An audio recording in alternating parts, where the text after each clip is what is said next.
ma'am. Inutusan po ako ng anak niyo, ma'am. Anong niutos niya sa'yo?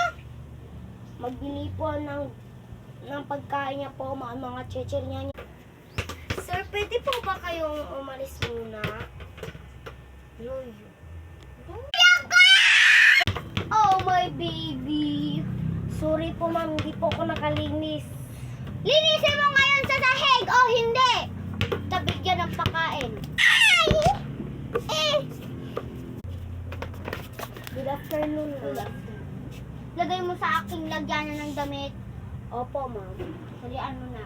Opo. Akin na yung damit. Suotin ko Opo, muna. ma'am.